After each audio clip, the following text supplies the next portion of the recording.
هێنانەوەی تەرمی ئامینە کارایە، ئەو ژنەی کە لە ڕێکەوتی 23 دیسەمبەری 2022 لەلایەن بکوژێکەوە لە پاریسی پایتەختی فەڕەنسا لەگەڵ دوو کوردی تردا بە ناوەکانی میرپەروەر و عەبدوڕەحمان کزەڵ تەقەیان لێکراوە و گیانیان لەدەستدا. ئامینە کارە کە ناسراوە بە ئەڤینگۆیی نابرێتەوە زێدی خۆی و بڕیارە تەرمەکەی ببرێتە قەندیل و لەوێ بە خاک بسپێردرێت. ناوە دلە گەلە کوردە جیهاو چەکرد هەری دەوەیدا پێیڤژۆ دەخشێدا ڕۆژاوە شەرە داعشێ کرد بوو ڕۆژەوەدا هەمبەر داعشێ شەر کرد بریندار بوو ji بووی تەداوی چوو بوو فەرەنسا ji ber ku emrê xwe hemû nava tekoşînê de derbas kir ji bo gelê xwe canê xwe feda kir ji ber wê jî cihê herî layık bûyî wî qendîla em dixwazin bibin qendîlê. Ew dewletê ku dibêjin wekî Fransa dibêjin em edaletê diparêzin, bêjin em mafê mirov diparêzin, bêjin em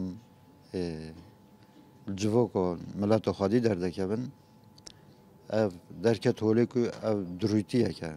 ئەڤین ماوەی زیاتر لە 34 ساڵە لە ناو ڕێخستنی ئازادی ژنی کووردە لاسی نێوخۆیی و نێودەوڵەتی کاری کردووە و دوامەنزڵی کارکردنیشی لە وڵاتی فەڕەنسا بووە. لە مەراسیمی هێنانەوەی تەرمەکەی لە فرۆکخانەی سلێمانیەوە ژمارەیەکی بەرچاو لە کەسایەتی و ڕۆشنبیران ئامادە بوون.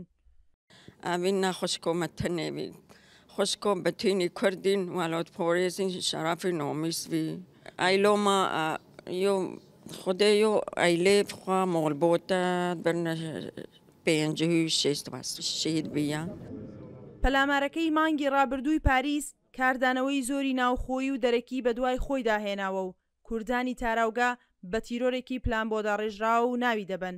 هەر بۆیە چەندین خۆپیشاندانیان لەو پێناوەدا ئەنجام داوە و گرژی و ئاڵۆزی لە ناوخۆی فەڕەنسادا بە دوای خۆی داهێناوە. داوای لێکۆڵینەوەی ورد لە ڕووداوەکە دەکرێت.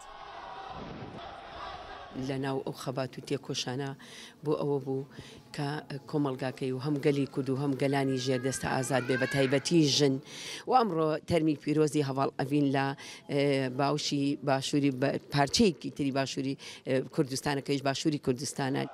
ئەو ڕووداوە لە کاتێکدایە کە لە مانگی یەکی ساڵی 2013 و هەر لە ناوەندی پاریسدا سێ ژنە سیاسی دیاری کورد تیرۆر کران و بۆیە کوردانیش بە دووبارەبوونەوەی هەمان سیناریۆ ناوی دەبن. سنوورکەریم، دەنگی ئەمریکا، سلێمانی.